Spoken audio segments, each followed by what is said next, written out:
June 4th, 2024. This is the Arlington County Board of Equalization hearing. We have 4 cases on the agenda today.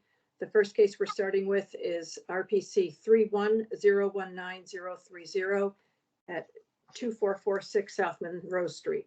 Mr. Cooper, you can start with your 8 minutes and tell us about your property, sir. Thank you very much, Madam Chair and members of the Board of Equalization. First, may I please thank Rosa Torres, Tressa Vedas, and George Carval for their assistance between the time I applied for this consideration and the time that they spent with me getting documents together. So thank you to staff. I'm here again for the second year in a row. I just want to lay out and thank this board for your consideration last year to my first request. I've been living in Arlington since 1984. I've never until last year asked for any relief from taxes. The situation we considered last year, which is quite similar to this year, is that I moved into a duplex at 2446 South Monroe Street in September of 2021. That was the height of the real estate market and 1 month before real estate rates went up. And when I bought my home, there was a bidding war, and the bidding war went high.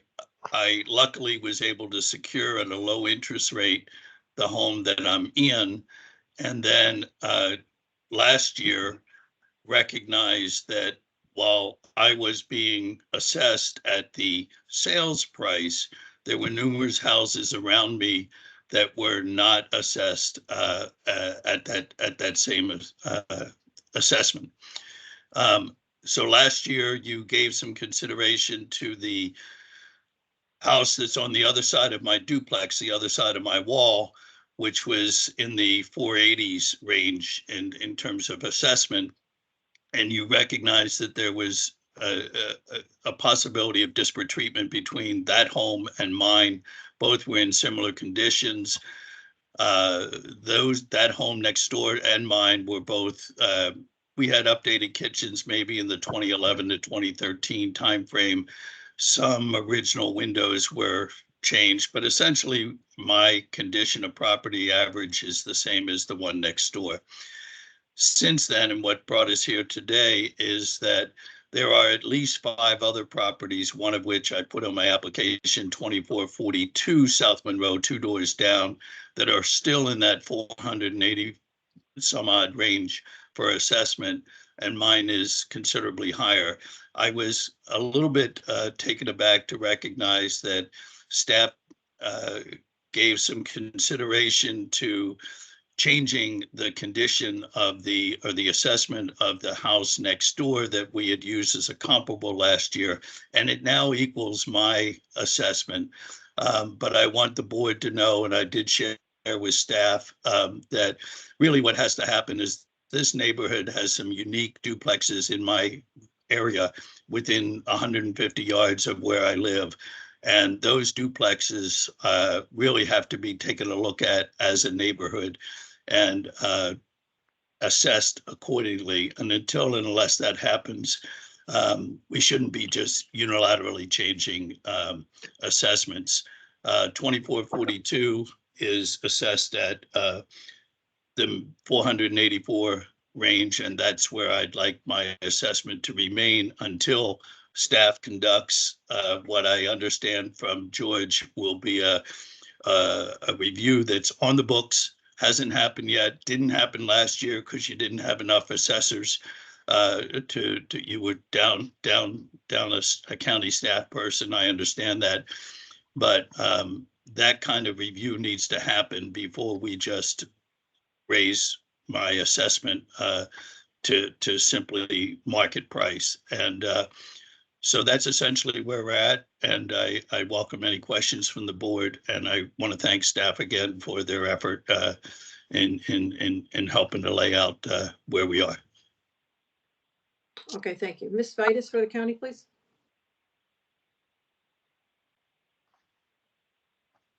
Good morning. How's everybody doing? Let's start. 2446 South Monroe Street is a two-story brick side-by-side. It was built in 1945 with an effective age of 1990 and a quality of good. It is a 2-bedroom and 2 full bath home. It was recently sold in September of 2021 for $565,000. An exterior inspection of the home was conducted on May 6, 2024. The appellant refused an interior inspection and stated that no change has been made since the home's purchasing. Listing photos from the 2021 sale were used in place of an interior inspection. The appellant believes that their home is being assessed for more than fair market value. Homes neighboring the subject are being assessed for around $480,000, and the appellant feels that their home should be assessed similarly. The home was purchased in September of 2021, again for $565,000. Before the sale of the home had updates to both the kitchen and the bathrooms. During the sales inspection, these updates were accounted for and the EA was increased to 1990. This sale was part of the 2023 analysis, and in adjusting the neighborhood, the appraiser at the time increased the quality to good. This better represented the subject's updates. In reviewing the 2024 analysis for the subject's neighborhoods, all homes like the subject sold for more than their 2023 assessed values. Of the 7 sales used in the analysis, 6 were side-by-sides. These 6 homes have varying degrees of updates and improvements. And looking at the differences in EA and qualities, we can see how the subject fits into the current market. If you care to take a look at the analysis sheet, you can see under the ratio column that all side-by-sides are between 95 and 99% of their sales to assessment ratio. This sales to assessment ratio reflects the current adjustments made to the neighborhood and individual property records to their sales prices. These assessments to sales ratios support the appellant's 2024 assessment and shows that it is in line with the current market, and shows that homes within the neighborhood are selling for more than their current assessments. Addressing the appellant's concerns that their assessment is not equitable with neighboring properties, the county does recognize that there are properties that require updates to bring them in line with the current market. We appreciate the appellant bringing these to our attention, that there needs to that updates within a neighborhood need to happen, and that a neighborhood walk is planned for later this summer. And the county recommends that the 2024 assessment of $571,300 be confirmed. Thank you. Okay, thank you both. Questions from board members? Mr. Yates. To the county, what was the area's assessment average increase? Sorry, let me pull up sorry, I'm on just my laptop today, not my multiple monitors.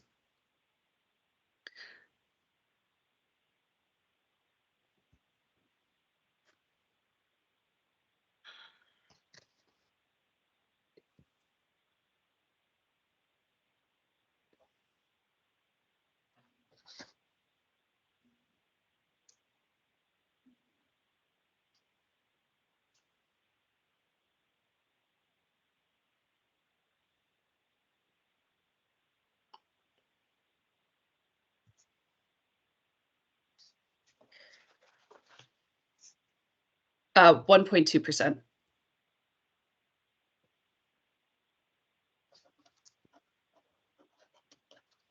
Okay, I have a question for the county. The appellant brought up the property located at 2442 that is only assessed at 484. Mm-hmm.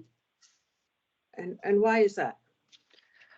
So the way that a lot of assessments are done within our department is that with the continued permit and sales that happen within Arlington, anytime that there's a permit, a sale, or a requested inspection, we'll go out and make updates to those records. And there are times that homes that haven't been sold or had permits on file in a very long time have records that haven't necessarily been touched in a long time. And we see that a lot kind of in these side-by-side neighborhoods or just historic neighborhoods where homes are passed down from family member to family member, and updates to the home just haven't been accounted for, which is why we like to do the occasional neighborhood walk, which allows us to kind of just walk by a house, be like, there's an updated roof, updated windows, such things like that, that we can take into account. Unfortunately, just kind of with COVID and the increase in permits of the last few years, we haven't had as many opportunities and time to make these necessary neighborhood walks. But as things are kind of evening out across the board and we're getting caught up on things that we need to,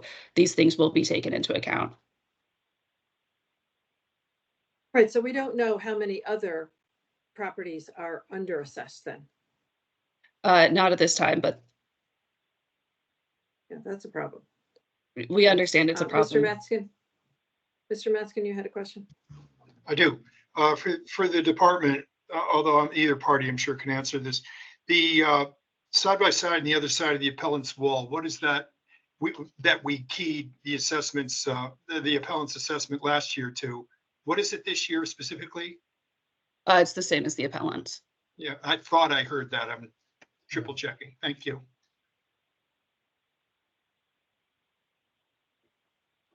Any other questions? No? Okay, Ms. Vitus, if you take a minute to wrap up, please. Again, I would just encourage that the board take a quick look at our analysis and the comps submitted. As you can see, the appellant is currently in line with sales within the neighborhood. Sales within the 2024 analysis did sell for more than our assessment. And we recommend that the board confirm the current 2024 assessment. Thank you. Okay, Mr. Cooper, if you take a minute to wrap up, sir. Thank you. I've taken the liberty and I've shared with staff that I've talked to the current occupants of the house next door and the previous occupants of the house next door. They've confirmed for me the interior condition, which is basically average. They confirmed for me that there's been no updates since the time that my unit was updated back in 2011 or so, maybe 2012, 2013, not certain. They've confirmed that the enough information that I shared with staff yesterday when I met with them, that it appears that the worksheet that was done for the walkthrough that increased that assessment from 480 something to 500 and something is has some substantial issues that are not in line with what the residents of the home have shared with me. And so I would ask that until the neighborhood walkthrough is done, and I can tell you Time that. is up. Okay, thank you, Mr. Cooper. Okay, it's just among the board. I mean, I'll just say, I do have a concern. I have no doubt that values are going up in the neighborhood as sales are happening, but I do have a concern that it seems like last year, Mr. Cooper brought this to us, you know, he said, well, the adjoining property was assessed at a lower amount, so we equalized it with that. So then the county just went in, rather than doing the work and doing the whole neighborhood, just raised the unit right next to him so that it matches, and said, okay, well, now it's equalized with the one he complained about. But that there's other ones in there, you know, by admission of the county 2442, and other ones that are still assessed at 484. So it's not equalized. And I mean, that's a problem. I mean, I don't know where everybody else is on this, but I don't see how we can cherry pick certain properties in a neighborhood and then say, okay, well, we fix these, but we'll get to the other ones when we can. Mr. Penaranda? Yeah, I think this is one of the units. When we saw it last year, we had a split vote on it. You know, I think Mr. Maskin and I were against reducing based on the sales, and that's what the county does based on market values. Mr. Lawson made the motion, and it was seconded. I think we were 3-3, but Mr. Yates was persuaded to vote for the reduction. I think, you know, we always, like we do in all appeals, I think, you know, we look at market sales and we look at what else is going on in the neighborhood. And it does happen. Some of the units, some of the houses, even on single family homes that sold for $2 million, are sometimes assessed for 1.2, 1.3 until they catch up and you know, they bring the record up. The only thing that I've seen that maybe warrantable for a reduction is comparable number 1. It has the same effective age. I looked at the pictures of when Mr. Cooper's property was sold and when this house was sold. To me, they look similar as far as the quality and the materials inside. So if that house is assessed at 534, I think, maybe that, I would be in favor of matching that assessment to that property, but not, reducing just to based on, like you said, cherry picking a property that is has a lower assessment, and I want that assessment now, which is reasonable to do that, but it's not really equalized and fair in my opinion. So I would be in favor of going to the assessment of comparable number 1. You mean comparable number 4? Comparable number 4. Yeah, I'm sorry. Yeah, okay, all right. Okay, Mr. Hoffman, you had your hand up.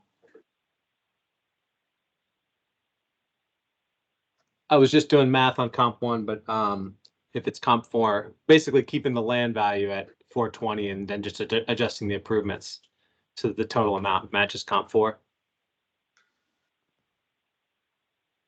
I'm okay Yeah, with that's that. what I assumed. Yes. He said, yeah. Yeah.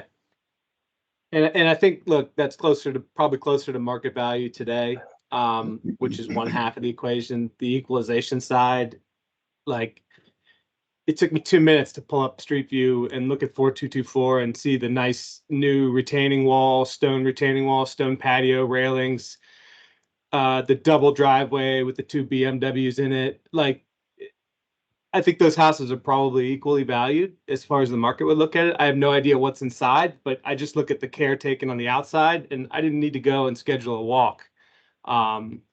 It's right there. There's a photo from October 2022.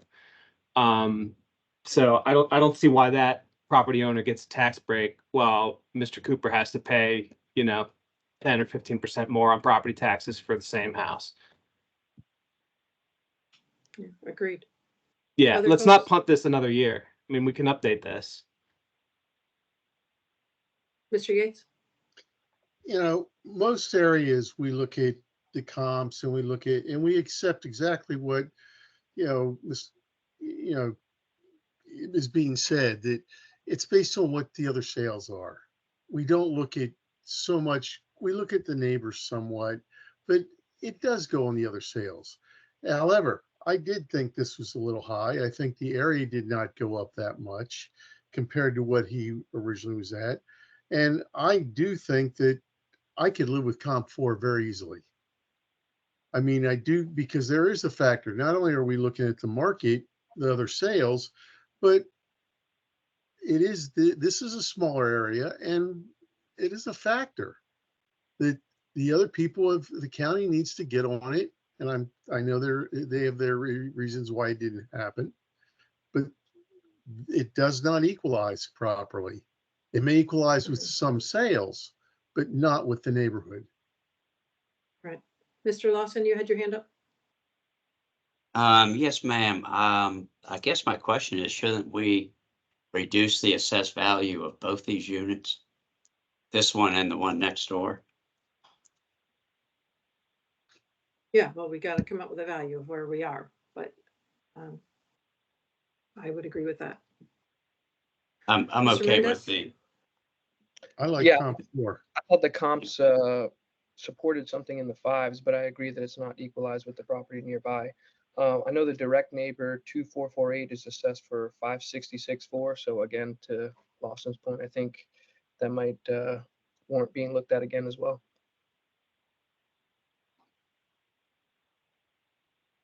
Well, to that point, I don't want to spread too wide and do too much mass appraisal, but why don't we take 2448, 2447, and 2445 along with the subject and just take them all down to that 534, 300. That would be the most fair thing to do. which Okay, one's what ones are Greg? you talking about? Basically, if you're looking Right. at the map on page 7, it's subject property, the corner, the one right behind it, and the other corner attached to it. Right, but I need numbers. RPC No, 310. but just the addresses is This- fine. Oh, 2448, 2447, and 2445. And we're talking about the 534.3. Yeah. Yeah, I can see that. Okay, Mr. Penaranda? Yeah, I don't think in this case we should start bringing up other properties without really looking at what it has inside and what improvements they have. And last week, I know I made a motion to do a reduction also on a property that was next to it. And I did that because that property was built exactly the same time. It was with the same quality materials. It was pretty much a copy of the house next door. And these properties, they're older and there are so many changes inside, so much stuff to deal with. I don't think it's just a matter of putting a blanket price on all of them. I'm not in favor of doing that to the other properties. I think this is the one that we're getting the appeal for, and without really having more information on the other properties, I'm not really in favor of doing that. What about the one it's attached to? Again, we don't, I know the county went and they made the changes based on what I guess, on the information they had, but I'm not in favor of doing that. Okay, Mr. Matzkin? I agree with everything Jose just said completely. I mean, Greg tipped off, let's not do a mass appraisal. Let's do something very focused. That was a good step, but I think Jose's step was even an improvement on Greg's point of view. I think that the appellant made a good case last year with the perfect comparable next door, as far as we know. And I don't see any reason why that still doesn't stand. It's still the perfect comparable. I have no reason to believe the department did anything other than a fair assessment of the unit on the other side of his party wall. So more importantly, the sales support what the department has assessed the appellant and his next door neighbor. And finally, I'm very sympathetic that in a public sector organization, the department doesn't have full staff and capacity to assess everything all the time, everywhere. And they're making their best effort, but that shouldn't taint the results of today's appeal. Right. My only concern with that, Mr. Matzkin, is that the adjoining property, all they did was bring it up to where this property is. So, and again, if they did the whole neighborhood and everybody went up, I'm not denying that the sales are there, but when you look at, we're a board of equalization and these properties aren't equalized across the neighborhood. That's my problem, and I mean, this isn't something brand new. They knew about this last year and, possibly the year before, so, that's my concern, that we're just fixing some of them and other people are underassessed. Well, then that goes back to Greg's point of we can't do a mass appraisal here. You're suggesting that we do. Everybody. No, we're looking at 4 properties, Ken. No. I'm saying you denied that we should do a mass appraisal, which I already suggested was the proper approach. But if we're going to do any kind of appraisal, it ought to be targeted. But Mary's arguing that no, there's all kinds of folks with very, very similar properties who are not equalized in the neighborhood, and so we're back to what you, Greg, said we shouldn't do. The issue is if we don't take a look at all 4 and put them on an even scale, we're just going to be back here next year doing the exact same thing. So if we put all 4 on an even scale and say they're all relatively the same, plus or minus maybe 1% on the improvements, but let's just, for the sake of argument, just say they're all the same. And the county says the sales support a $600,000 value for a duplex of that condition, then they'll raise all 4 together to 600, and not just Mr. Cooper's next year. So that's the reason why I would do it that way. But I mean, honestly, could go either way. I mean, let's see where we've got Barnes, Okay. Mary, and Mark in this conversation here.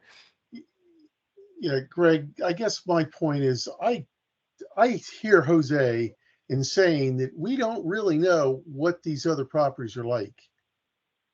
That they were raised, they're at a higher number, but who knows what they've got inside or what's been done to them.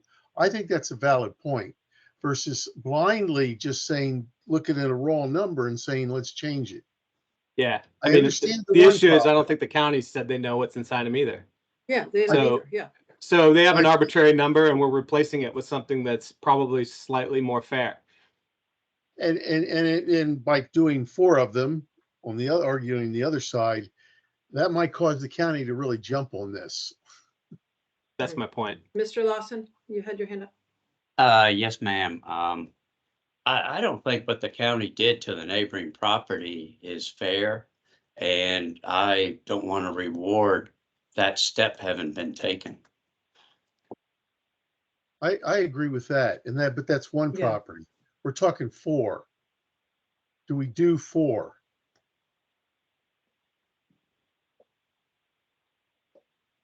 Well, it's really, Greg, if I'm following you right, you got 2442. The subject property at 46, 45, 47, and 48. I would actually leave 442 where it is. Okay. It's you're a, talking it's a, 4, 5, it's a 4, wide, 6. because really that's the break point. You get to a wider lot at 2442 and 2441, so it's a little bit different product type there. Okay, so you got 4, 5, 4, 6, 4, 7, and 4, 8. Yeah. All right. let's As you just take a get up the vote. hill, it becomes a different product type. But I mean, these are very uniform, same exact original building, duplex. They're all the same. Whether or not somebody has central AC or window units, it doesn't move the needle too much, right? On the improvements, it's roughly $115,000 worth of improvements and $420,000 on land. So, Okay, so on that, so we got, Greg, where are you, Mark?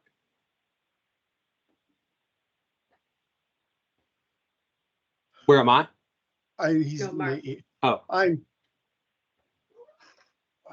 I understand what Jose's saying, but I do think the county needs to address this. I think it's going to help push them to address it.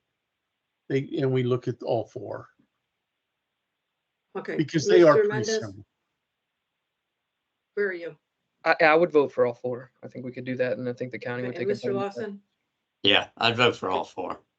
All right, and Mr. Penaranda, you got your hand up? Yeah, I just wanted to, I guess, restate that, we're not really here to, like you said, not doing less appraisal. I think we're pushing ourselves a little too far doing this. And, our purpose is not to minimize how many people appeal next year. We're really here to see how many, if somebody appeals, to see what the real value of the property is. And we have to really make a decision on that. Now, in this case, we're going to have to make 2 motions, one on the property that belongs to Mr. Cooper, and the other motion would have to be on the other properties. But again, I think we're pushing into a little something that is going to be more problematic in the future. But that's my only statement. All right, Mr. Hoffman, would you like to make a motion on the Yeah, subject property? I would motion to reduce the subject property as well as RPC 31-019-001, 31-019-002. Wait, hold on, and they gotta be separate. No, Hold we on. have to So do, this is just on the subject property. All right, reduce the subject property to 434,300, land at 420, improvements at 114,300. So 534, 300. Yep. I'll second that. Okay, so we have a motion and a second by Mr. Penaranda. All in favor? Aye. Opposed? Okay, so it is 6-1 without Mr. Matskin. And then, Mr. Hoffman, your second motion? Can I do 3 RPCs under this motion? Mhm. All right, so then this would be to reduce neighboring properties. The RPCs are 31-019-001, 002, and 003 to the same number, 534,300. Okay, we have a motion to reduce RPC 31019, 001, 002, and 003 to 534, 300. Do I have a second? Okay, Mr. Mendez, all in favor? Aye. Opposed? Okay, so that is a 5-2, and that's without Mr. Matskin and Mr. Penaranda. So all 4 properties ending in 3100019 030 001, 002, and 003 have been reduced to 534, 300, with the hopes that the county will go out and do this entire neighborhood for next year. Thank you. Thank you. Okay, did we get Mr. Blasser? Hi, this is Saranga Blazer. His his wife. Okay. Okay, so then do we have Miss Kunja back on? Yes, There we I'm go. here. Okay, so we'll go back to the first case on the agenda, which is RPC 10035-055, property located at 5877 14th Street North. Ms. Blosser, you can start with your 8 minutes and tell us about this property. Great. Hi, everyone. Thanks for taking the time to be here. We are at 5877 14th Street North in 22205. And we purchased this house in August 2020. So we're a bit new to this process. In 2022, we were assessed, sorry, I'm just looking for that number,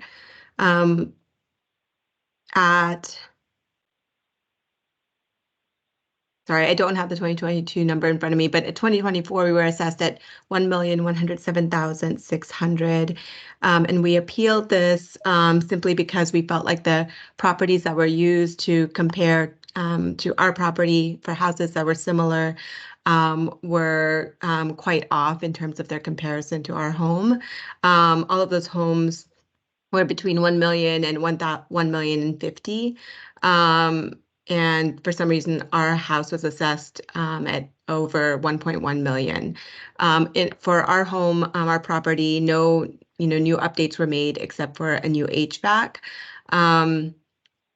Let's see.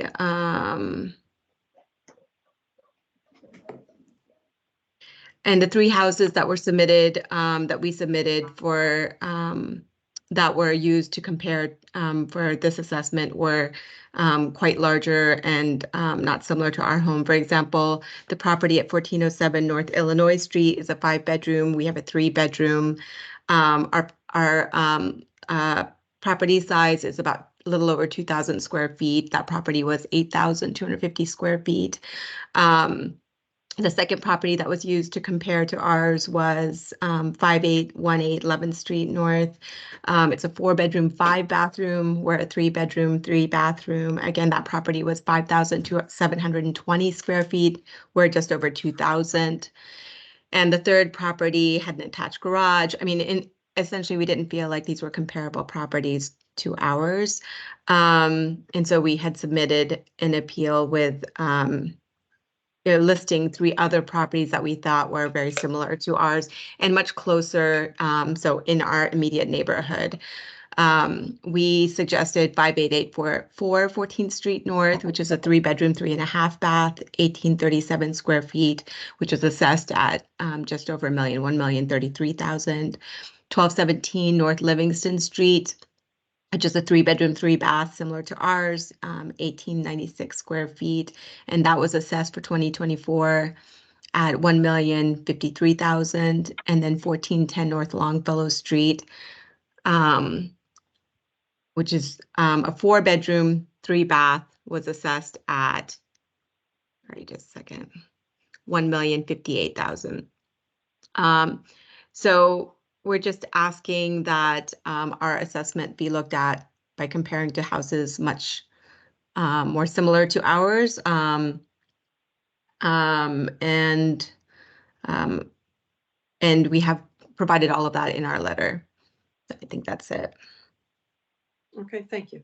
Ms. And Kunja, hi, this for is the Vince county, please. Blazer. I'm sorry, I was in a meeting, and so I very much appreciate Saranga for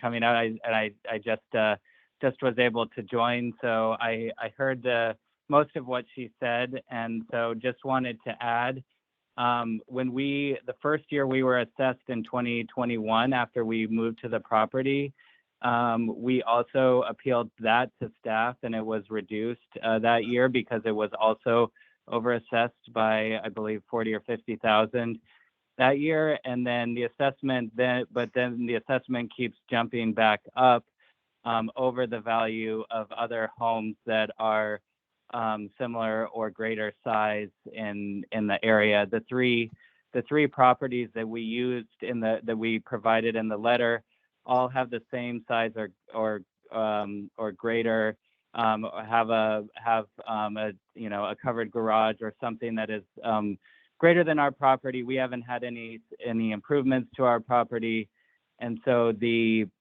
those all were assessed between 1 million and 1.067. Ours, for some reason, is over 1.1. And then the properties utilized in the county's letter, as Saranga said, were all either multiple bedrooms more, a garage, had a garage, or 20 to 25% at least more square footage. So don't quite understand why the assessment keeps jumping back up well over the other properties in our area, and that's why we sent the appeal in. Okay, thank you. All right, Ms. Kunja for the county, please. Yes, good morning, board. So this property is a 2-story brick veneer and cement fiber siding home. It has 3 bedrooms and 3 full baths. The year built is 1939 and effective age is 2000. The quality is very good and the finished square footage is 1,626 with 361 square footage for the basement.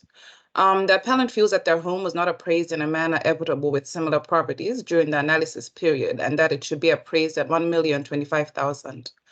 They did provide 5 assessment comps of properties in their neighborhood, and these properties all had an inferior quality and effective age over the subject property. One of the RPCs had some discrepancies, but it was field inspected and has since been updated. This is RPC 103568. The department did use 3 sale comps, and these can be found on page 4 of the BOE packet. 1 is in the subject's direct neighborhood and 2 in the adjacent neighborhood to prove market values in the area and to support our assessment. So RPC 10038014 sold for $1,140,000 and is assessed at $1,116,300. RPC 10028021 sold for $1,150,000 and is assessed at $1,126,400. RPC 090450006 sold for $1,110,000 and is assessed at $1,142,300. These are all good indicators of value and prove our assessment to be correct for this particular property. The owner also stated that the price per square foot for the home was higher than for the comps that they provided. The department does not use a price per square foot formula when assessing properties. Both land and the improvement values are used in the assessment of properties. In addition, the appellant's neighborhood 501029 increased on average 8.6% this year due to sales that occurred within the analysis period and within the neighborhood. The property's total change was 11.4%, which is this is due to the increase in land values for the neighborhood and also an increase in the location multipliers. After the interior and exterior inspection, some changes were made to the property card, which caused a minor change to the improvement value as well. But however, these changes will only actualize next year in the analysis for next year. And lastly, the appellant wants their home to be assessed at $1,025,000. This would only be correct if the subject's quality was lower than very good, as is the case in the comps that were provided by the appellant. So it is for the reason we recommend that the BOE confirms the 2024 assessment. Thank you. Okay, thank you. Questions from board members? Mr. Yates. To the county, these houses are all roughly 85 years old, smaller lots for the most part. And then my question goes to determining the effective age. And, you know, the county quite often makes a case that the effective age is what's causing the differences. How do you, I mean, we're talking a couple years, 4 or 5 years difference in effective age on 85-year-old houses that have been remodeled and worked on. But how do you determine that to fine tune it to that level, to say this one is X 2000 even compared to 2005 or something? So we do have not per se a rubric, but then it depends on, for example, if a kitchen was updated, then that will add 15 years to the effective age of that house. If 5 years for the roof. So depending on what type of updates were done to that particular property, certain amount of years are added to it, yeah, depending on the updates. So it's not just, we just don't pick a number and say, this one deserves 2000, this one is going to be 1995.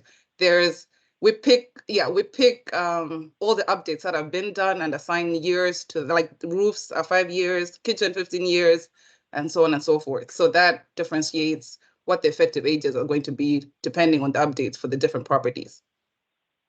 Okay. Okay, Mr. Matskin? I have two questions for the department. In your write-up on pages 2 and 3 of 43, you describe the appellant's comparables, and it comes down to a lot of lower effective age and lower quality and condition. Did you share that before today with the appellants? The BOE packet? Yes.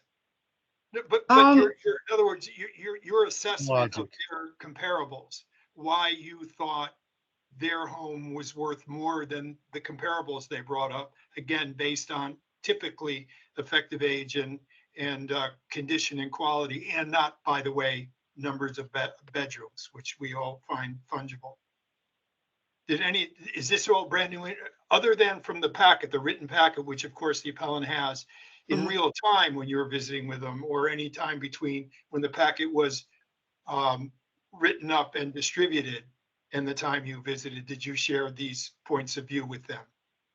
I do believe we had a conversation about, not per se effective age, but the homeowner did say that they had an addition to the house, and they did explain how that could affect the quality and the effective age of that particular property. So there was some conversation about it, but not with these comps, because all these comps were now, I worked on this case after the field inspection. After you got these comps after you visited with them, so Yes. when they got your packet, they saw what your point of view was and why they weren't dependable comparables, right? Okay. Yes.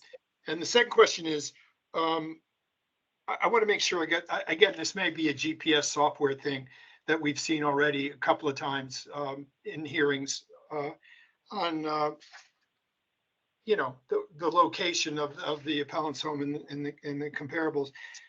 Comp 3, according to your comparable sheet on page 4, is not in their neighborhood, but it's really close to their house. And the other comps 1 and 2 are much farther from the house and are in their neighborhood. Is that accurate? Or are we still having software problems?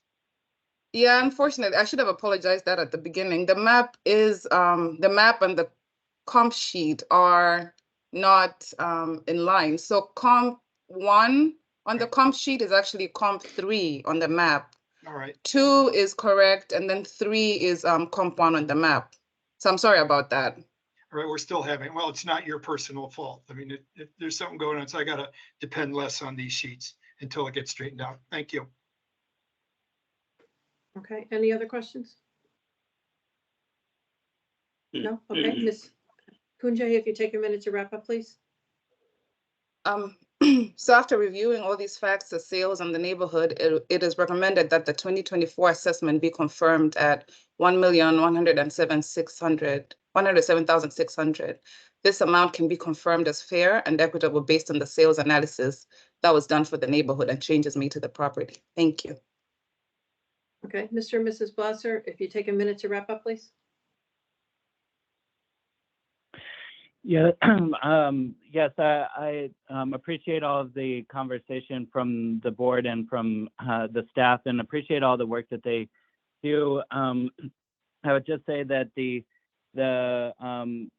I did not know of did not fully understand the effective age and quality. The effective age has been the same since 2005 in our house, and again, it had been lowered once over when it was taxed over the amount as comparables. All of the comparables we put in our packet are in our Westover Village neighborhood within a few blocks of our house.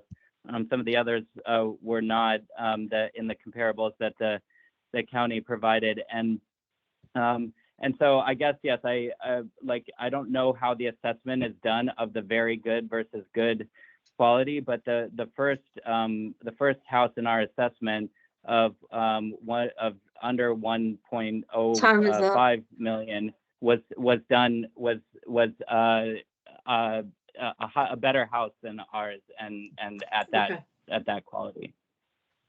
All right, thank you. Okay, it's just among the board members. Where's everybody on this? Mr. Mendez. It's funny we're talking about the effective age. When I was reviewing this, I wrote down that I thought the effective age might have been a little bit generous, being in 2000. It looks like a really nice house. Again, there's, I guess, a rubric with the county. It would be helpful if that was calculated or explained in the packet. But also the comps to me seem not exactly to be apples to apples. So the increase as it stands is 11.3%. I just applied the average increase and I got 1,038,200. So I think that's where I am comparable. Okay, other? Mr. Lawson. Yes, ma'am. This is the neighborhood where I used to live before I moved into my condominium. And I think the owner did a good job of presenting comps, and a lot of these houses in this stretch of, I think it's 14th Street, are pretty much the same. And so I think that I was actually, Johnny's actually being a little more generous than I was going to be. But I thought the third comp, which is 1410 North Longfellow, which is kind of cat a corner behind it, I thought that was a really good comp.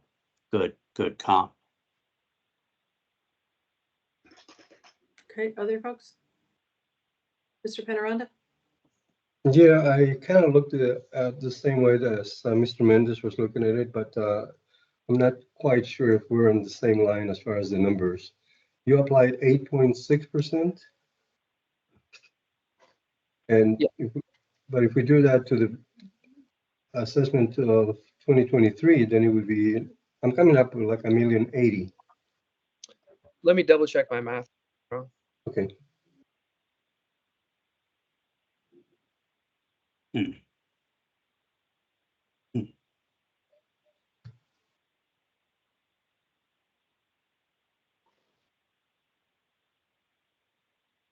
What's the You're percentage, Jose? 8 point what? 8.6. That was 8.9. I did 8.6 and I got 1,080,000. Right. That's what I heard Yeah, from the department was the average for the neighborhood. Yeah, that was the average. Yeah, I You got got, I'm sorry. 1,008,027.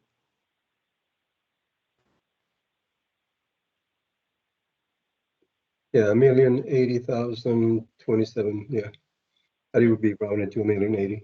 Yeah. Yeah, I'll be Is okay that with where that. folks are? The Yep. 1,080,000? That sounds good to me. Math was off first time. Mhm. All right, would somebody like to make a motion then? I'll let Mr. Mendez go for it. Okay, I'll make a motion to decrease the assessed value to 1,080,000 even. I'll second that Okay, one. do we have a second? Mr. Penrose, your second? Yes. Okay, all in favor? Aye. Aye. Opposed?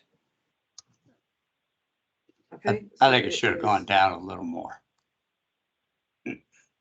Okay, so no, Mr. Lawson, so it's 6-1. The assessment's reduced to 1,080,000 even. Thank you. Thank you, board. Okay, Thank you. next do we have Based on, Mr. Krieger?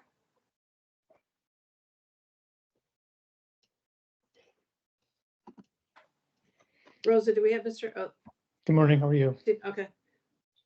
Okay, Miss Blosser, can you turn your camera off, please, since your case is over?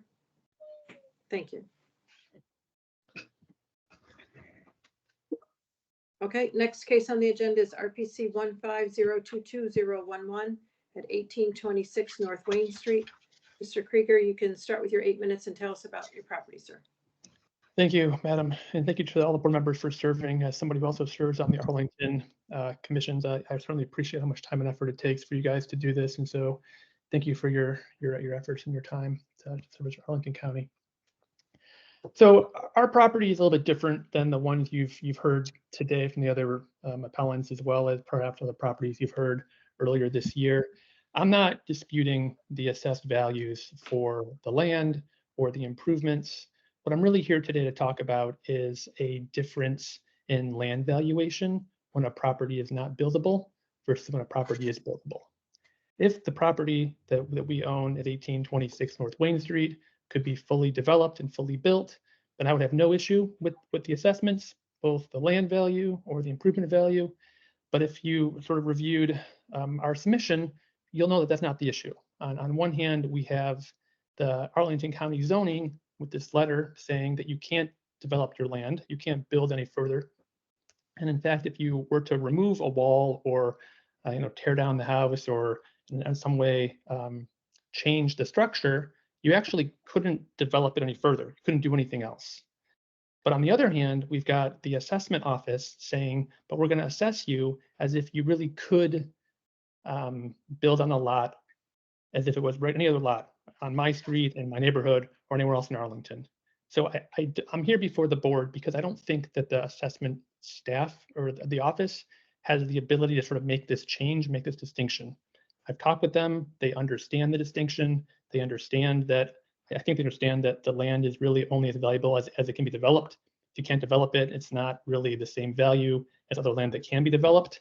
And when they look at the assessments and the comps that were in the materials, which I think are all fine comps, again, I'm not disputing that, I'll stipulate all those things. All of those properties, though, are buildable fully within the regular sort of zoning ordinances and setbacks, other sort of parameters that one needs to comply with when they're building in Arlington County. But this particular property can't be built. There's a zoning letter, and so we're here today to sort of try to sort of bridge this gap. Somewhere between, on one hand, zoning says, hey, you can't build, but assessment on the other hand says, but we're going to assess you as if you could by using comps for properties that can be fully developed. So I'll sort of stop there, sort of reserve any more time that I have maybe for rebuttal. I guess the only other thing I'll say is that I proposed a solution based on sort of what Derek and I discussed in terms of looking at the maximum buildable footprint, but I'm open to other ideas. That was just sort of one idea that we sort of came up with, even though I don't think the office really supports it, to sort of figure out how to make this more of an equitable assessment value for the land of this property.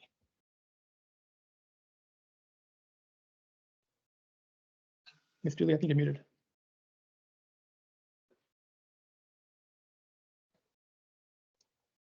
Mary, you were muted. I'm sorry, thank you. Mr. Ulysses for the county, please. Good morning, board. Nice to see everyone. This is a case about this case is about a 1 1/2 story framed house with 3 bedrooms and 3 1/2 bathrooms, finished basement with updated kitchen and siding, built in 1923 with an effective age of 1995 and a quality of very good. An exterior inspection was conducted on February 9th, 2024 with Travis Shelton as a second appraiser. Appellant denied interior inspection. Appellant states that their lot is not buildable based on a prior zoning determination that asked for a reevaluation of land and asked for a reevaluation of the land portion of their assessment. Appellant's neighborhood 506051 Aurora Heights increased on average 2% due to the sales that occurred within the analysis period in the neighborhood. For the exterior and from a 2009 listing, the property's quality assignment and effective age appear in line with the neighborhood standards given its current condition. Property was inspected from the exterior and no changes were made to the record. A negative 7% outside influence was already on the property historically and has been applied to the land for its unique location near Langston Boulevard and nearby cut-through walkway. Land value was demonstrated to be justified given the recent sale of the subject property. Comps provided by the appellant support the county's mass appraisal methodology, which assesses what is on site as of January 1. The appellant provides a letter of buildability from 2009 stating that no new dwellings are permitted to be built on site since the property does not have 30 feet of frontage access to the public. The letter states that it allows for remodeling or expansion of the existing dwelling provided the addition or expansion complies with all current zoning ordinances. The subject is not different from many other properties in the Lion Village that can see extensive renovations conducted on the dwelling to bring the home up to a higher effective age or potentially increase its quality assignment. There are many non-conforming lots in Arlington and many have dwellings on them and they sell at market value. There are instances where a lot will be given a reduced rate, but these fall under a category of outlots that would not be buildable. When we receive a letter of buildability, these outlots are not buildable is usually because of a conservation easement is recorded for the perpetual protection of the lot. And then we will reduce our assessment from a regular lot rate. The subject's lot is being used as a residence. Land sales can be used to verify land values. If the subject sold for $1,370,000, the buyer's intention was to demolish the land and build new, that demonstrates that our current land value of $1,774,400 is in line with the market. On page 29 of 53 in the memorandum to the board, a study was conducted and is attached to the BOE packet of sale of properties with dwellings on both conforming and non-conforming lots that see what quantifiable differences there are in the market. 5 years of sales were used and the data set included 763 non-conforming lot sales and 2,480 conforming lot sales. The study demonstrated that the market difference between these two types of lots where dwellings with dwellings on them on average is less than 1%. The department found no substantial evidence to support any influence or reduction for non-conforming lots per zoning. There were no changes to the property records stemming from the review, and the county recommends confirming the subject's assessed value for 2024. Okay, thank you both. Questions from board members? Mr. Lawson. Yeah, for the county, you provided a study about non-conforming properties versus vis-a-vis conforming. You understand there's a difference between unbuildable and non-conforming, correct? Correct. And yet you don't see unbuildability of a property as having A lot any of those kind. non-conforming lands do have improvements on them. Yeah, but this isn't non-conforming. This is unbuildable. Totally different animal. They have nothing to do with each other.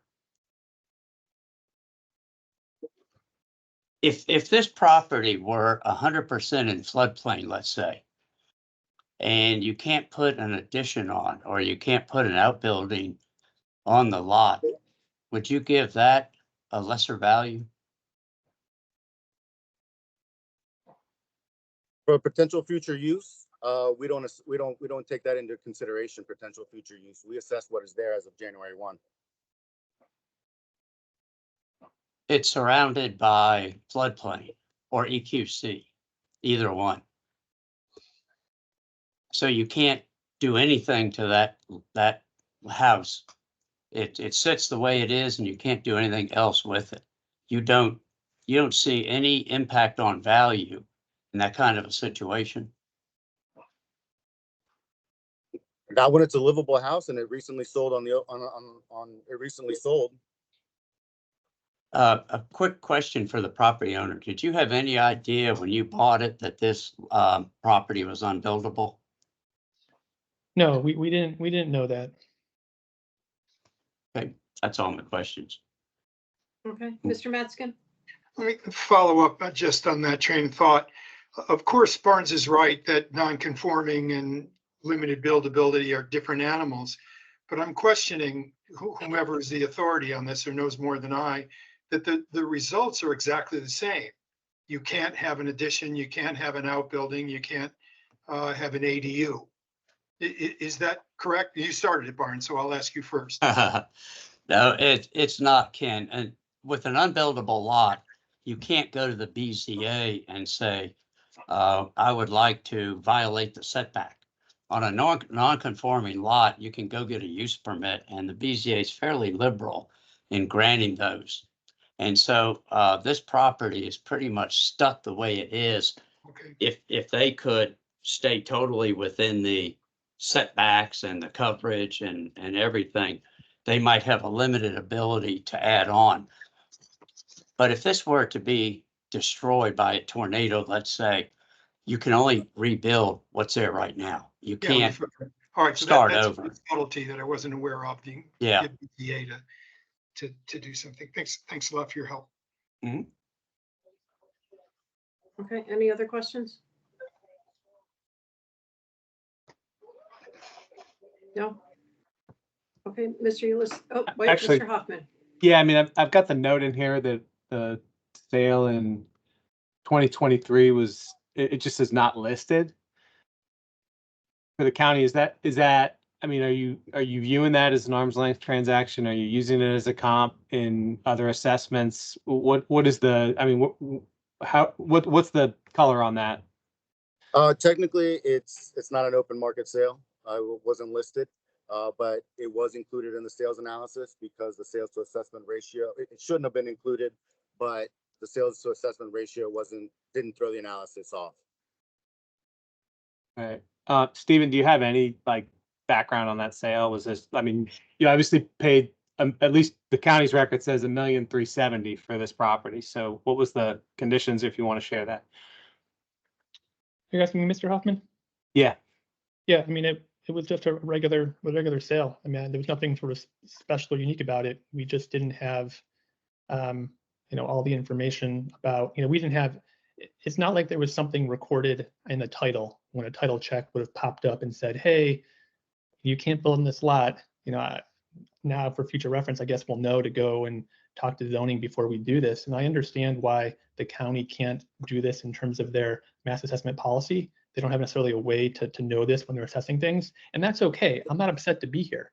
But I think when a resident, sort of like the first person, Mr. Phillips, brings something to the board's attention, I think the board does have the authority to sort of make these changes. And that's sort of what I'm doing here today. Okay, cool. Thanks. Okay, any final questions? No, Mr. Ulyss, if you take a minute to wrap up, please. It is recommended that the 2024 assessment be confirmed as fair and equitable at $1,371,000 based on the sales analysis that was done for the neighborhood. $1,371,000 can be confirmed as fair and equitable and is supported by the sales comps provided, especially comp number 1, since it's a non-conforming lot of 4,945 square feet, zoned R6 with 1,300 finished square feet, and sold for $1,325,000, which demonstrates that non-conforming lots do not have much effect on the market value in Lyon Village. Seems the appellant viewed the purchase of this land originally as a land sale, which he agreed to pay $1,371,000 for the land, and our land valuation currently sits at $1,074,400. All supporting comps provided abide by our mass appraisal methodology, which we apply evenly throughout the county and can be used to support and confirm the appellant's value of 2024. Our assessment value is for what is there as of January 1 and does not take into account potential future. Okay. As it stands, the house is All right. livable by the appellant. It has expired. Thank you. Mr. Krieger, if you take a minute to wrap up, sir. Thank you, Ms. Dooley. Just very quickly, our position certainly mirrors that with Mr. Lawson, that non-conforming lots are not the same thing as non-buildable lots. If you look at Lyon Village, there are tons of properties that are purchased as non-conforming. They're fully able to be developed. They can go before the BZA. They can get a use permit or a variance or anything else. And just because they're non-conforming doesn't really change their value, because you can tear them down or expand them as long as you're complying with the rest of the zoning ordinance setbacks and lot coverage issues. But to treat non-conforming as non-buildable as equivalent is completely intellectually dishonest. And again, I understand why the assessment office can't do this maybe on a mass basis, because they don't have a way to talk with zoning and figure out which of the handful of properties that maybe 5 or so in the last couple of years have come up that are non-buildable, but they're not the same thing. And for the assessment office to continue to sort of maintain the position that non-conforming is equivalent to non-buildable is just not intellectually honest. Okay, thank you both. All right, it's just among the board members. Where's everybody on this? Mr. Lawson. Yeah, let me share some things. Can you all see the this page here? And if you look across Wayne Street, you see this this weirdly shaped outlot. The reason that was done was to avoid frontage on Wayne Street. And Ritland, I think it was Eric Ritland owned it. And for whatever reason, the county would not allow, I didn't handle it. It was handled by Jerry Emmerich, but I'm familiar with it because I represent another property owner on Wayne Street. For some reason, the county would not allow Lee Highway, now Langston Boulevard, to be considered as frontage. And so you had a dilemma with the situation with buildability versus unbuildability. And what Ritland did with the other side is he created those outlots to separate himself from Wayne, and went ahead and developed that property. This property that is before us today was too small at the time, and so nothing was done. I don't necessarily think that the determination by zoning was accurate, but Ritland decided not to appeal it for whatever reason. I looked up real quickly the definition of fair market value, and it says the most probable price which a property would bring on the open market given prudent, knowledgeable, and willing buyers and sellers. And this is one of those situations where the current owner had no clue they were buying an unbuildable property. And so they, I'm assuming he's prudent and knowledgeable, but who, when they buy a single family house, go to zoning, unless they're me, and say, hey, what's the deal on this property? Is it buildable? I mean, why would you do such a thing? And I think that there really is a tremendous problem with this lot and the ability to use it as your neighbors can that own non-conforming lots or conforming lots. And so I think that we should apply a discount to the land value comparable to, I mean, you give a discount because it's on Lee Highway or now Langston Boulevard, but you don't give it a discount because they can't rebuild it if a tornado hits it, except for the way it currently is. So, I mean, that's got to have an impact on value. How can it not? I'll be quiet and let others see what other folks think. Okay, Mr. Yates. And, Mr. Lawson, how do you think an insurance company's looking at this? I mean, are they looking at the tornado? You can't put it back? I doubt they know it. There's a code section in the state code that says when you suffer a casualty loss, you have a right to rebuild it. However, you have to comply with the new building code. And I forget what year this was built, 1930 or something. And so how in the world could you rebuild it and comply to the current building code? You have different heights, but you can't have anyhow, I think it'd be very, very difficult to deal with this property if and when you had a casualty loss. Let's be clear on this. They can rebuild on the same footprint. They can't ever, under any circumstance, expand the footprint. Is that correct? I think they can if they comply with setbacks and coverage and so forth. Melinda Artman did give that much flexibility, knowing that otherwise they'd be in court. So you can expand within the building envelope.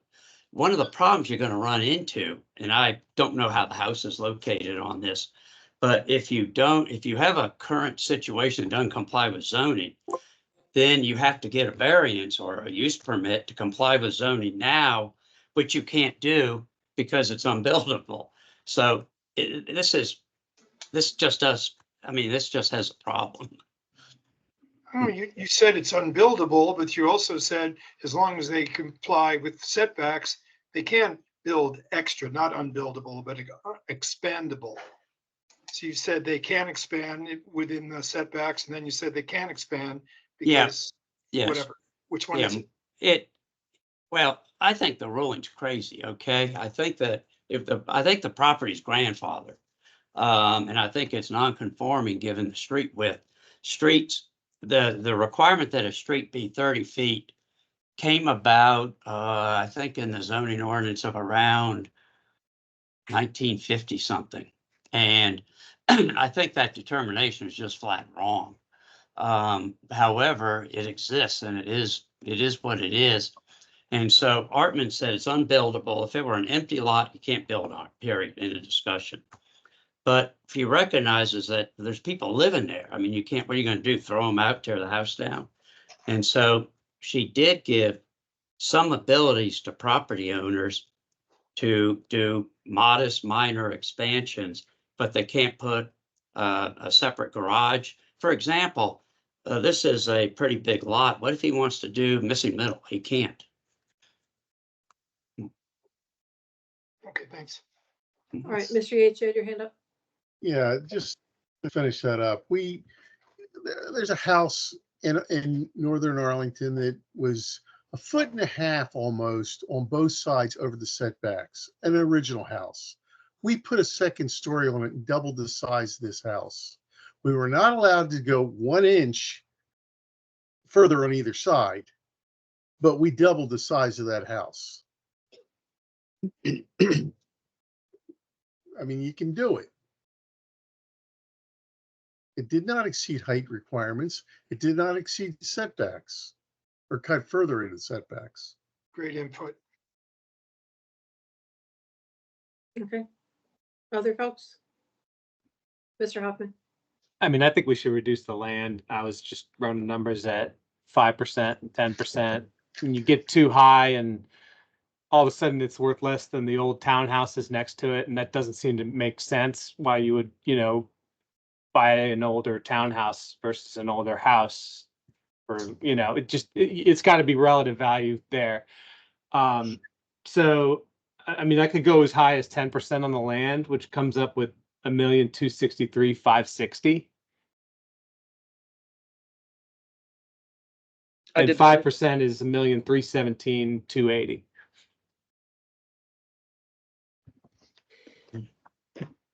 All right, Mr. Penaranda, you had your hand up? Yeah, I mean, I'm in agreement with the county. Normally we look at the properties based on, if there's a house there, we're always speculating on what could happen, tornadoes, fires, or anything else that may happen in the future. But, we have to look at the assessments the way they are based on what's there. That's what we've always done. I've been doing this for 20 years, and I think that's the normal way that we've looked at every property that came before us. So I'm not, I think they have already this 7% reduction, and I'm okay with the county's assessment. Okay, Mr. Hoffman? Since I brought up relative value, I mean, just looking at the map that Barnes held up, it's kind of, almost insulting to say that it's worth essentially the same as the neighbor's property, which is fully buildable and conforming. And this is the one that's got it's got the adjustment, which is probably why it's a little bit lower from that 7% adjustment, but it's like $1,074,000 versus $1,102,000. So we're talking about $25,000 difference in lot value out of $1 million. is the only difference between having to deal with all these issues and not having to deal with all these issues. I think it should be a little bit more. That's why I'm saying we reduce the land value. I mean, do we know what the issues are with the other lots? Are they the same, non-buildable? I mean, we don't have more. They more already built it information. next door. I mean, there's a 2 million plus house Right, on right. the The one, property next door that's got frontage on North Wayne. the one on the corner. Yeah, I saw that one. Yeah, it's a tough one because of what's existing on it. Right. Mr. Mendez, where are you? Yeah, I'd be in favor of applying a 10% reduction on the land value. I got the same number as Greg, 1.263,560. Does that mean 10% is opposed to the current 7%? Yeah, on top of that, this is for a Right. separate issue. So now you're talking 17%. I think Mhm. that's too much. That's what I'm asking. And I also wonder how many other unbuildable lots we have, and if we do that for this one, would we have to do it going forward? So for the other ones. About 5, Mary.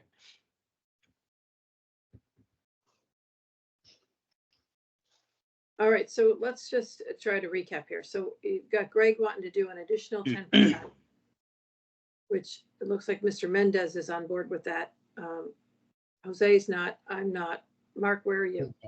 I'm not. I mean, Ken, the where are house you? sold. I don't I'm want not. it to revert back to the county. That's what I'm just trying to get. Mr. Lawson, Yeah, I know that we hardly ever defer things. Would it make sense to continue this case, defer this case for a week and let me touch base with zoning and see what their current thinking is on Wayne Street? I don't want to get into reassessing everybody on North Wayne Street in Lion Village. Well, it could be that the county's backed off of this determination, and I don't know that because I haven't, been involved since Ritland owned it. Yeah, Well, but the Barnes, rest you of know the what? Now appellate- with the Langston plan having backed off, they're probably thinking this is a different type of site now.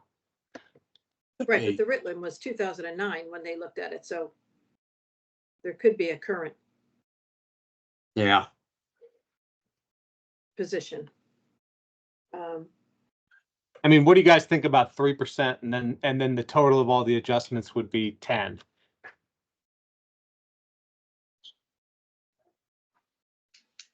And what would that bring it to?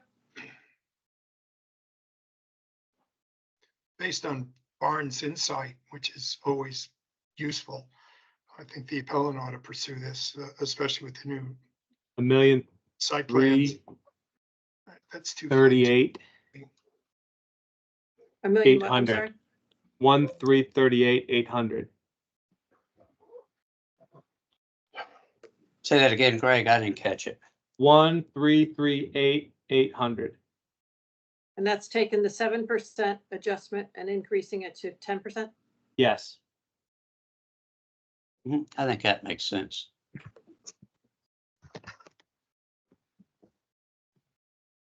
All right, so you got Mr. Mendez, where are you? Can you live with that? I can live with that. I would like it to be more, but I can live with that. Mr. Yates? I can, yes. Okay, all right, All I right. think you've got the votes there, so if you want to go ahead. Mr. Okay, Hoffman. then I would motion that we reduce the total amount to 1,338,800 and taking the 7% outside influence adjustment and increasing that to 10% on the land. And it's based on the Lot non. irregularity. Okay. All right, do we have a second? A second. Okay, Mr. Lawson, all in favor? Aye. Aye, opposed? Right. Okay, so it's 6-1 without Mr. Penaranda. The assessment's reduced to 1,338,800 even, based on increasing the 7% outside influence to 10% on the land. I would suggest, though, Mr. Krieger, that you reach out to the zoning department again as well and see if there is any updated position Yeah. on that. Yeah, Thank you. there's not. Thank you. Okay, do we, Mr. Phillips, you can turn your camera on. Mr. Matskin. For this case, I know David Phillips is an active participant, as I am, in our civic association. We've met on a whole bunch of things. We're not BFFs, but I certainly respect him and his position on things, and I'd feel uncomfortable participating in this review.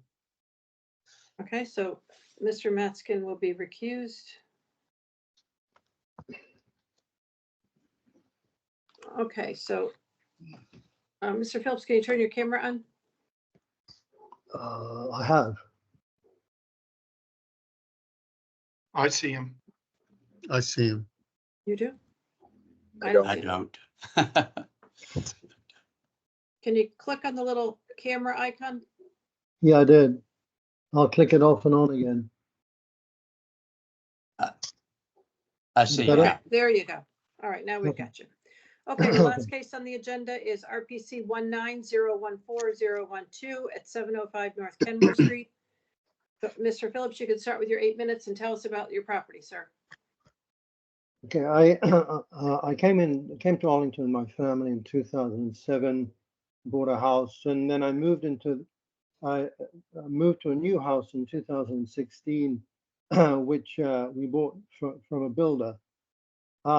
I have two main issues I wanted to talk about if I have time. The first issue is the actual valuation of the house, and the second issue is the fairness of these valuations within the neighborhood in general. So the house was purchased in 2016 for 1.55 million. It's 8 years old. It has never been on the market, so it has no direct price comparatives. It was assessed this year at 2.155 million, which is 600,000 more than we bought it for. And the issue that I'm particularly concerned about is the increase in the improvement component of the assessment. We know that the land valuations have not been changed essentially for 2024. They average out at 1%, perhaps less. And so really land is not an issue this year at all. The issue is on improvements, and we've been charged an improvement of 18.7% on our house, which is at the top end of the range. The next point is that, as people have been saying here, there is a downward adjustment of roughly 8% for the difference between the market price and the assessment, which I'm going to take into account. So that if we're trying to impute a market price on our house, and we use this downward adjustment to try and get back to what might have been the market price, we divide by 0.92, we come to a market price of 2.32 million. So therefore, the imputed market price on our house is 2.32 million. The valuation of our home should also take into account wear and tear. I don't know how far this is really dealt with, but wear and tear. House is 8 years old. An 8-year-old house is not the same thing as a new house. It already shows signs of age, if you like. There are certain structural faults that are no longer claimable under the Virginia Code of Virginia, Section 801. It has some settlement. There's been some equipment malfunction, repairs on the floor and roof, etc., etc. So a buyer would expect to pay less for this house than a brand new house. And I don't know how far that is taken care of when we're looking at these comparators. The comparators themselves are completely unlike, completely different from what the experience we have with this house. The comparators, for example, show huge improvement values, which I believe have got something to do with the fact they've all been heavily rebuilt within the last few years. Okay, so when I apply an adjustment for the difference between the assessment and the imputed market price, and another adjustment for wear and tear ranging from 5% to 15%, I come out with three possible answers, which would be 2.047 million, 1.94 million, or 1.83 million. That's at three different assumptions about wear and tear. Okay, that is the sort of calculation we're looking for. And to get back to what I was saying at the beginning, there are no comparators really. I'd like to make one other point that when we first moved into this house in 2016, it was assessed at about $200,000 above what we paid for it. And we went to the board at that time, but they basically said to us, look, we agree with you, but there are no comps, and therefore we cannot reduce the price. But if you check the record, you'll find the price was reduced the next year. But nevertheless, in a sense, we've been through this before. But that was 8 years ago. All right, I want to say very quickly, I don't know how much more time I have, but we did a study of 63 homes in North Kenmore Street. We find that the improvement value increase ranged from -3% to about 20%, -3% to about plus 20%. The average was about 11%. 27 homes received below 11% increases in the improvement value, and 36 received above 11% in the increase in improvement value. Therefore, the assessment is selective. Number one, the assessment is selective. Certain homes have not been included in a formal reassessment, and we know the reason why, to do with staff availability. I understand that. Some homes have had formal reassessment, others have not had formal reassessment. The formal reassessed ones appear to get high-end increases, while the other homes got kind of pro forma low-end increases. Our valuation, as I explained, has gone up by 18.7% for the improvement. Nothing for land, I love 1% because it was the same with everybody. So that's the improvement thing is the important thing. So you could say somebody has been subject to selective increase and has also received a top end increase, has suffered, if you like, some sort of double jeopardy here. I want to make the point that the homeowners who get these very high increases are cross-subsidizing the rest in a situation like we have today, where a large numbers of homes have not been reassessed formally at all. So essentially, we are cross-subsidizing these other homes. The Article 7 of the Virginia Code states that the assessors should assess the fair market value of all land and lots accessible by them and buildings thereof. This suggests that all assessments should be done in the same time period. I'm not making any criticisms of the assessors. I'm simply talking about the rules here. This subsidy could even be long-lasting if there's a continued catch-up process going on, with some properties never being assessed at the same time as the others. And I believe this means that the Arlington County is taxing the property tax is essentially borders on discriminatory if this thing goes on, and some of us are being assessed top end increases, selective top end increases, and others are only being assessed pro forma. And the result is a lot of big differences in the extent to which these assessments are really accurate. So what we are asking for, first of all, is a valuation adjustment on the basis of what I said in the first part of the thing. And the other one is to take into account this issue of how the tax burden is not equitable because of the reassessment process. Thank you very much. Okay, thank you. Mr. Ulysses for the county, please. All right. Good morning again, board. Thank you for your integrity, Ken. This case is about a 2-story framed house with 5 bedrooms and 5.5 bathrooms with an unfinished attic that was built in 2016 and has an effective age of 2016. An exterior and interior property inspection was conducted on May 1st at 2 p.m. with Mr. Phillips, the homeowner, and Travis Shelton as a second appraiser.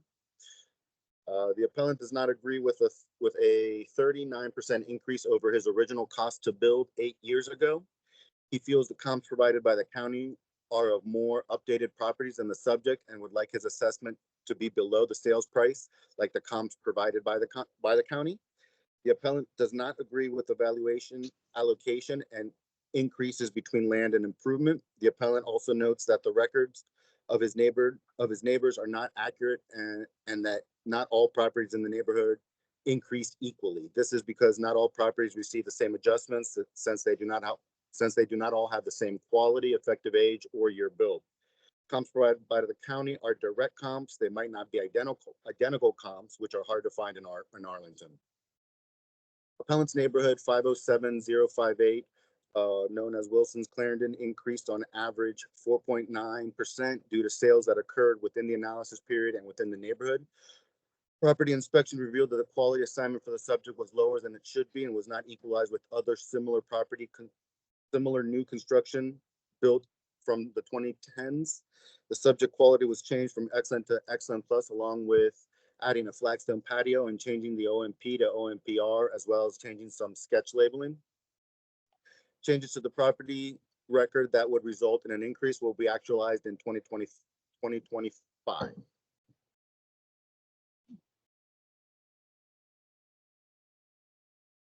Thank you. Okay. Questions from board members? Mr. Lawson? Yeah, this is for the applicant, Mr. Phillips. You're in Ashton Heights Civic Association, No, I am, yes. and comps 1 and 2 are in Lyon Park. Jackson and Irving, yes. Do you think there's a difference in value between Ashton Heights and Lyon Park? Well, that's a difficult question. I think some people believe there probably is, yes. Lyon Park is, if you go to Lyon Park, which I'm sure you have, Lyon Park tends to be, generally speaking, better organized and also it doesn't have the through roads to Wilson that Ashton Heights has. Is Ashton Heights historic, designated historic? Not by the county, but by the federal government? I don't think so. Ken would know that. Well, he's not here. Okay. I don't know. I believe not. I'm not sure. Quick question for the county. The quality condition vis-a-vis effective age.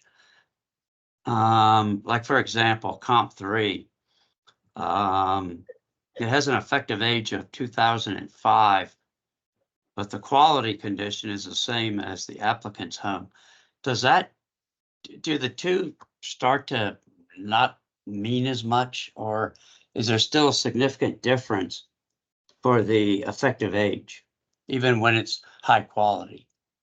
Those are our biggest movers as far as value is concerned. So they're equally, I'd probably say quality is more important, and then we fine tune it with the effective age. Okay, that's my questions. Thank you. Okay, any other questions? Mr. Penaranda? Yeah, this question is for Mr. Phillips. I know in your statement you indicate that the overall cost was 1.55 million that you bought it directly from the builder. Is that correct? Correct. There is a sale that shows in November 16 for $750,000. Was that a sale that took from the previous owner or from the builder? That was the land only. And who was the landlord? Mr. Shively or the builder? Well, Mr. Shively owned the lot with a house on it, and the builder. Well, we purchased the land at the request of the builder, and then he built a house on top of it. And the total cost was the 1.55. Yeah, you might bear in mind at the time, construction prices were sort of lower than they are now, and they've gone up quite a bit. Okay, That's got nothing to do with us. When we bought this place, we weren't necessarily, so we'd already lived in Ashton Heights for quite a long time, right. and the prices had not gone up very much. So, Okay. you know. Thank you. Okay, any other final questions? No, Mr. Ulysses, if you take a minute to wrap up. It is recommended that the 2024 assessment be confirmed at $2,154,700 as fair and equitable based on the sales analysis that was done for the neighborhood, which is supported by the sales comps provided since they are all in the subject's neighborhood. Or included in the analysis have roughly the same square footage, finished area, as well as having the same quality. The best comp for comparison to extrapolate on would be comp number 3 at 722 North Highland Street.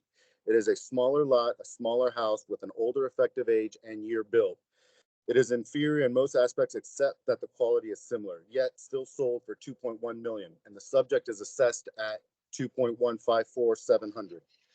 The assessment to sales ratio for the comps provided by the county are 91% for comps 1 and 2 and 96% for comp number 3 respectively. All abide by our mass appraisal methodology, which we apply evenly throughout the county, and is why the county recommends the assessment be confirmed for 2024. Thank you. Okay, thank you. Mr. Phillips, if you take a minute to wrap up, sir. Yeah, I think the central point of our application is the very high improvement component valuation, which is right at the top end, and the fact that this is also selective, and that so we've had selective assessment. That's what our main concern is, and we again, as I said before, we think that the 8% discount plus some sort of allowance of wear and tear is justified, and we also say that the comps are really not comparators at all. They are older houses, have all been through major rebuilds in the last few years, and it's very difficult to compare them. Okay, thank you both. All right, it's just among the board. I mean, I'll start. You know, the appellant's issue about, you know, the wear and tear and whatnot, that's reflected in the effective age. You know, I mean, and as far as, you know, Mr. Lawson, the question that you brought up about the difference of, you know, Lion Park versus Ashton Heights, those are merged together pretty well. I think people who are looking in that neighborhood would be looking in either one of those two civic associations.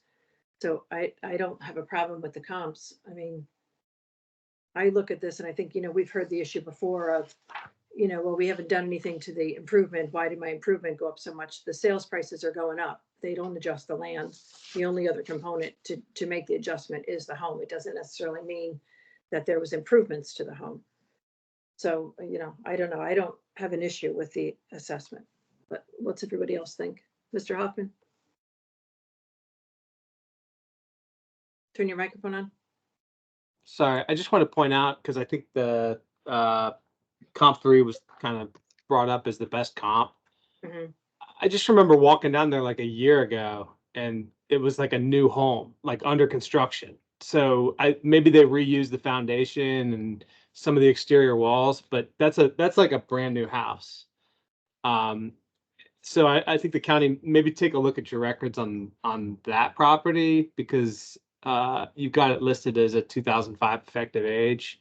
It's like I can go right on the street view right now and see it's under construction in 2022 November, Commonwealth Restoration. I specifically remember walking by that house and the guy came out across the street and was like, "Do you want to buy it? They've been doing this crazy construction." Like, so to say that that's the 2005 build and inferior to the subject is inaccurate. Mr. Lawson? Yes, ma'am. Let me share a little bit more about the difference in the civic associations. When you buy in Lion Park, you're part of the association, and they have the community center, which is available. You also, Lion Park is also historic, and there are tax benefits. Like if you do some improvements or something like that. So I think there probably is a small percent of buyers that would, you know, if they have two houses side by side, one in Ashton Heights, the other in Lion Park, they might go to Lion Park side. And so I think comp 3, which is in Ashton Heights, ought to get more consideration than the other two. Now, I don't know where that ends me up with value, but I do think it's somewhere in between the subject and comp 3, and I'll see what others think.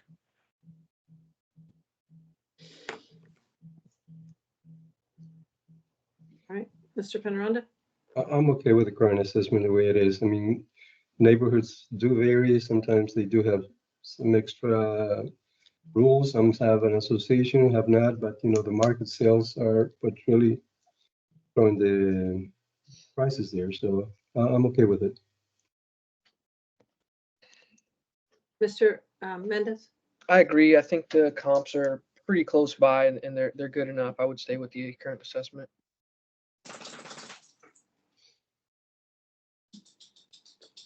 Mr. Yates, where are you? I'm fine with it. All right, somebody like to make a motion? I'll go ahead and move that we confirm the assessment at 2,154,700. Okay, I'll second that. All in favor? Aye. Aye. Opposed? Okay, so it is 4-2, and that's without Mr. Lawson and Mr. Hoffman, with Mr. Matzkin recusing himself, so 4-2. The county is confirmed at 2,154,700. Thank you both. Thank you. Okay, that completes the agenda for today. Does anybody have any other business? No? Okay, then we will stand adjourned at 10:42, reconvene tomorrow morning in person, Wednesday, June 5th, at the county. See everybody in the morning. Thank you. Thank you.